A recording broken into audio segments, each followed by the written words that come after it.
What's up, guys? Today we're talking about electronic drum modules, and more specifically, what each of the settings do and why you'd want to adjust them. I get emails from you guys all the time saying, hey, I just bought my first electronic drum set, but I'm overwhelmed and confused looking at all the settings. Where do I start? Not to worry, Daddy's here to help.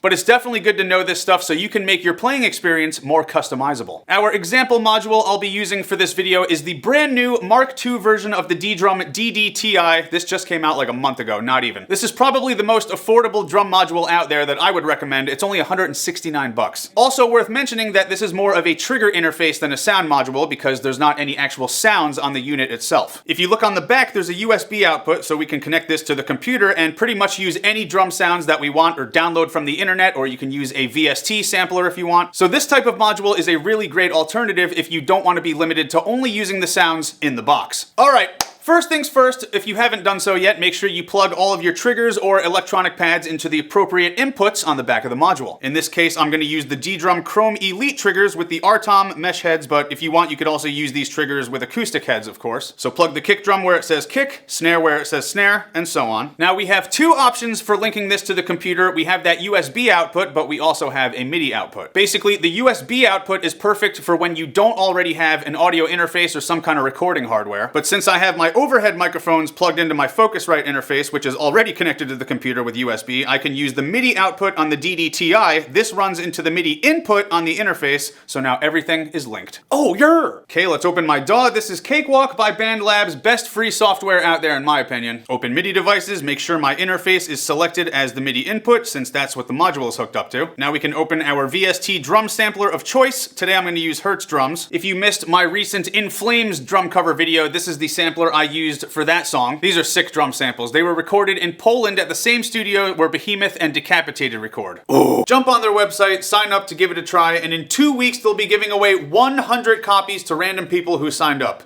Do it. All right, first let's just hit everything and make sure that each drum is giving us the correct sounds.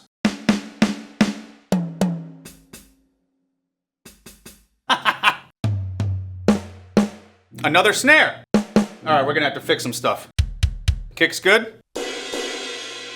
So in Hertz drums, I'm going to click this little button that says MIDI routing. Now down here, it shows us what MIDI notes will correspond with each sample. So kick left is B0, kick right C1, snare is D1. All we have to do is change the MIDI note in the module to match that. So for the left kick, that's currently doing 32, and on here we want 35. So let's set this MIDI note to 35. There we go. All right, we gotta change that one. That should be B1, also known as 47. All right, that's giving us 44. Let's change it to 47.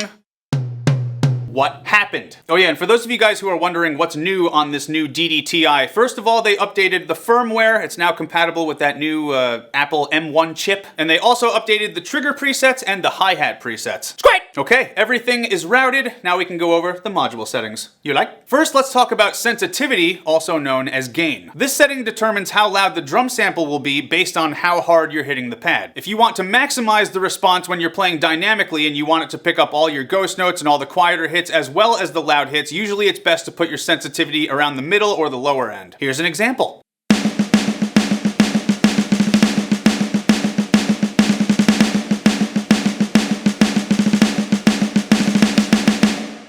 On the other hand, if you're playing really fast metal stuff and you want super loud pounding double bass, usually it's popular to put the sensitivity to max. The downside to doing this though is that we're gonna lose all the dynamics because whether you're playing harder or softer, it's just gonna give us like really loud hits. Here's an example of that.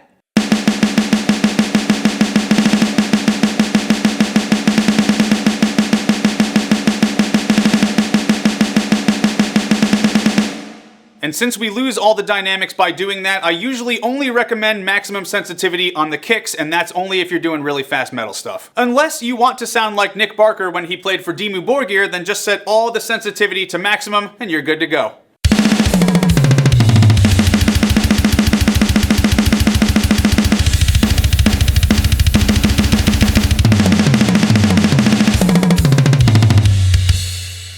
One thing to keep in mind though is that the higher you put the sensitivity, the more susceptible the triggers will be to accidental triggering, also known as crosstalk. Crosstalk happens when you hit one drum pad really hard and it also triggers another drum pad, and we don't want that. Luckily, most drum modules do have a crosstalk setting for this, and we'll go over that in just a little bit. Next we have velocity curve. This is sort of related to the sensitivity because this tells the module how to respond to the differences in your dynamics. Best way to understand this one is to look at these graphs here for visual representation.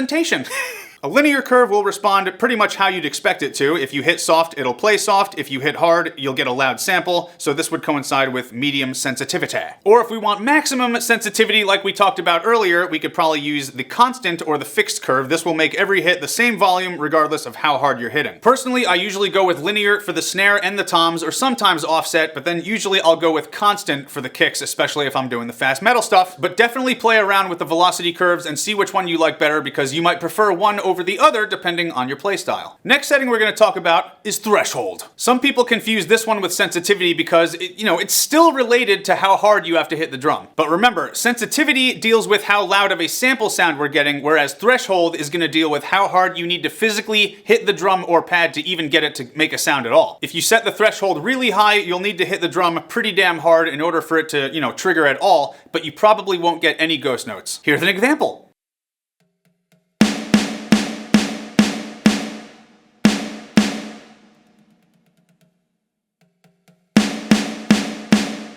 And just the opposite, if we set the threshold super low, we'll pick up everything and probably hits that you don't want from other drums, crosstalk, yeah? So I find it's best to start with the threshold really high and then back it down as you're playing. Make sure it's gonna pick up all the dynamics that you want it to pick up. Okay, might as well go over the actual crosstalk setting next, since I've said that word a couple times, meow. As I explained earlier, this happens when hitting one drum unintentionally triggers another drum at the same time. This is very common, especially when triggering acoustic drums, which is why dampeners and things like moon gel come in handy to stop the drums from vibrating so much. Because if you're hitting really hard, or especially doing things like snare drum rim shots, it's definitely going to make the other drums vibrate. So the crosstalk setting is yet another way that we can help eliminate it, alongside of having the appropriate sensitivity and threshold settings. I know some of you are probably getting confused right now, like thinking to yourself, why the hell is there like 3 or 4 different settings for crosstalk? Why isn't it just one? And the answer is simply because there is not just one way to deal with it. It could be coming from multiple different sources, or even just like a vibrating stage from bass or guitar stacks. So that's why there's a few different ways on the module to attack it. That way, you can adapt to whatever situation you're in and tweak the appropriate parameters. And for this crosstalk setting, the higher the number that you have, the more it will try to intelligently suppress it, so to speak. If you hit really hard and then there's a little quiet note that triggers afterwards, it will assume that that quiet hit was crosstalk and it'll just get rid of it. So depending on how quiet those extra hits are that you're getting, if you're getting any, this is how high you're going to set your number. Definitely play around with it and see if you notice a difference in your setup if you need it. Yeah. Let's talk about the Retrigger setting next. Some modules might call this one mask time. This one deals with what's called double triggering, which is when you hit the drum once, but you're getting a flam or multiple hits on that same drum when you just want one. I want just one ball. So this parameter sets the minimum amount of time between successive hits for the second sound. To explain this better, usually the number in the module means milliseconds for this one. So just as an example, let's say we set that to 100 milliseconds. That means it will not allow 2 hits within 100 milliseconds of each other. It'll just play the first one. So if you play pretty fast, you'll probably want to set this one a little bit lower than that. I have mine at 44 milliseconds for the bass drums. Again, this one will depend on how fast and hard you play, so mess around with it. And finally, there's the trigger type setting, which is probably the most straightforward one.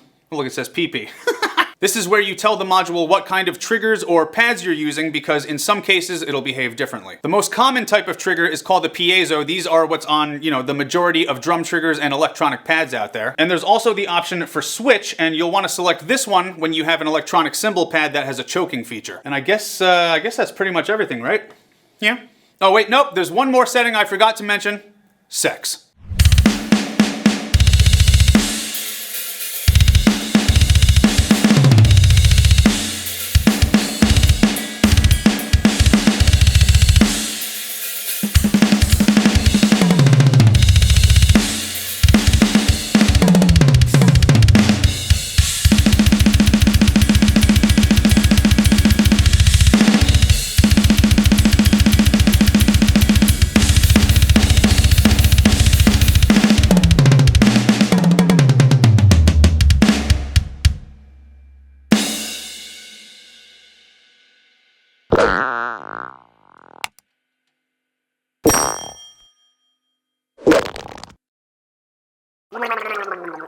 How's my hair?